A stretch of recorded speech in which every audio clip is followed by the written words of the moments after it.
The United States is offering reward of up to $10 million for information about senior Iranian military and intelligence officials, including its new Supreme Leader, Ayatollah Mojtaba Khamenei. According to the State Department website, the reward targets Iran's new Supreme Leader and 10 officials associated with Iran's Islamic Revolutionary Guard Corps. In addition to Supreme Leader, the US is seeking information about Iran's Security Chief, Ali Larijani, Intelligence Minister Ismail Khatib, Interior Minister Eskandar Momeni, and 2 officials in Khamenei's office. The reward website also lists 4 other officials, including the IRGC commander and Secretary of the Defense Council, but doesn't include their names or photographs.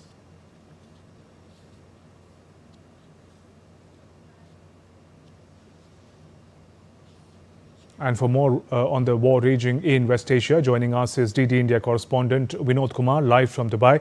Vinod, simplify for us the strategic significance of US targeting the Kharg island in Iran, and what do you make of the warning and response from Iran? See, Shubhen, the Kharg island is considered as the economic lifeline, serving as more than 90% of Iran's crude oil exports.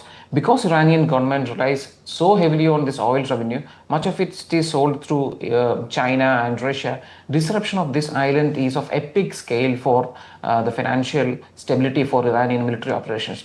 This island also holds strategic military importance because of its proximity towards Strait of Hormuz, and as well Iranians are using this particular island for drone deployment and missile deployment against the vessels that is transiting through the Strait of Hormuz. This is what the United States claims, and Iran's response has been immediate and multifaceted. Just like you said, the central headquarters of the Iranian military warned that any further attacks on this particular island will lead to attacks on energy infrastructure and retaliation against oil and energy infrastructure across the Gulf. Meanwhile, they have earlier escalated cyber and infrastructure attacks in different parts of GCC, and I think they have made a list of American firms, technology firms like Amazon or Oracle, Microsoft, to strike their data centers with the drones and other projectiles. And there is also a geopolitical twist to it. Iranian officials, I think they have reported that limited tanker traffic might be allowed through the Strait of Hormuz if oil transactions are conducted in Chinese yuan instead of US dollars. And let me give out of a leaf of history of this attack in Kharg Island. This is not the first time that Kharg Island is being attacked. It was attacked earlier in the 1980s when the Iran-Iraq war was raging. During that time, Iraq used its multifaceted military strategies to contain the operations of Kharg Island. At that time, the peak oil capacity was 5 million. Now, after the US sanctions, now it is trading at only at 1.9 million barrels per day. At that time, it was 5 million, and Iraq used various strategies. But even then, this Kharg Island proved remarkably resilient because that was constructed using redundant methods, and Iranians were able to repair it immediately. But at that time also, the tactic that Iranians choose was to attack the oil tankers of Saudi Arabia, Kuwait and other Gulf countries so as to pressurize Iraq to stop attacking the Kharg Island. So this is actually history repeating itself. And what are you learning about the Israeli operations in Lebanon? There have been reports of massive displacement of civilians. Yes. Lebanon is now facing one of the major humanitarian catastrophes that has ever faced. Since the conflict has reignited in March 2, it's approaching a total humanitarian collapse. Around 14% of this entire landmass of Lebanon is currently under has been threatened to under occupation of ground forces.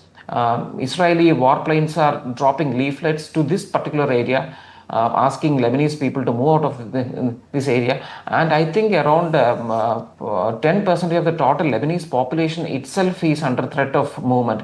See, in Lebanon, there are various places where emergency shelters are constituted. Earlier, when the war was raging after the Hamas attack in 2023, the southern areas like Tyre and other areas were chosen as refugee areas. But even in that areas, now people are forced to move out to upper western side of Bekaa Valley and to the northern areas of Tripoli. There is a city in Lebanon called Tripoli, same name as that of the capital of Libya. But even in that places, we can see that it's overcrowding.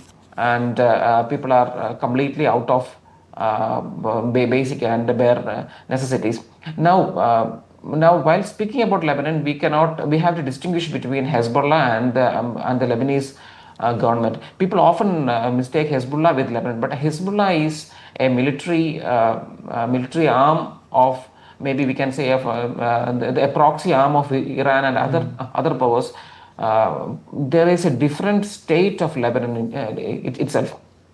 Just yesterday, the president of Lebanon, Joseph Aoun, said that we are ready to negotiate with Israel so that Israel will stop. And both Israel and Lebanese government wants the military operations of Hezbollah to stop. But in response to this, Israel has said that yes, we understand that your predicament, but at the same time, we are cognizant of the fact that you do not have enough military power nor enough resources to contain these Hezbollah activities. So Israel is having a deep skepticism, and they are moving ahead with the ground invasion of Lebanon.